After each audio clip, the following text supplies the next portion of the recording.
expliquer la sorcellerie et le charlatanisme selon les tests en République du Bénin. Alors, à quel moment peut-on considérer ces deux termes, la sorcellerie et le charlatanisme, comme des infractions punissables? Ce sont des sujets qui intéressent beaucoup de citoyens. Nous vous invitons à découvrir toutes les réponses à cela dans ce commentaire sur image. Loi de la République et programme de développement. La répression de la sorcellerie et du charlatanisme en République du Bénin. Qu'est-ce que la sorcellerie et le charlatanisme? La sorcellerie se définit comme l'ensemble des opérations magiques du sorcier. C'est aussi l'ensemble des rites destinés à guérir, à nuire ou à faire mourir, propres à une société. Le charlatanisme se définit comme étant l'ensemble des procédés du charlatan, l'art de duper ou de tromper les personnes. Quelle est la loi qui prévoit la répression de la sorcellerie et du charlatanisme en République du Bénin? La sorcellerie et le charlatanisme sont considérés comme étant des infractions prévues et réprimées par la loi numéro 2018-16 du 28 décembre 2018 portant code pénal en République du Bénin en son article 458. À partir de quel moment la sorcellerie et le charlatanisme sont-ils considérés comme des infractions punissables?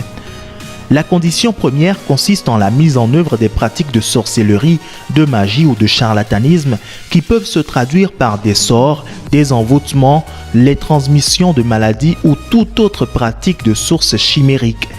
La dernière condition réside dans la finalité de la mise en œuvre de ces pratiques qui doivent viser soit le trouble à l'ordre public, c'est-à-dire la perturbation de la paix, de la tranquillité ou de la sécurité publique, soit à nuire aux personnes et ou à porter atteinte à leurs biens.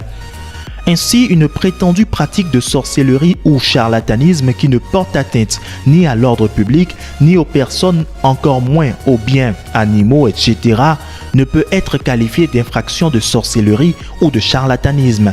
Il en est de même des actes d'atteinte à l'ordre public, aux personnes et aux biens sans aucune pratique de sorcellerie et ou de charlatanisme.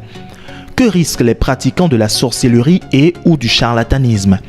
Toute personne qui s'adonne à des pratiques de sorcellerie et ou de charlatanisme avec pour but de porter atteinte à l'ordre public, aux personnes et aux biens est punie d'une réclusion criminelle de 10 à 20 ans.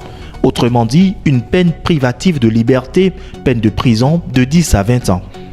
Vers qui se tourner lorsqu'on est victime d'actes de sorcier ou de charlatan?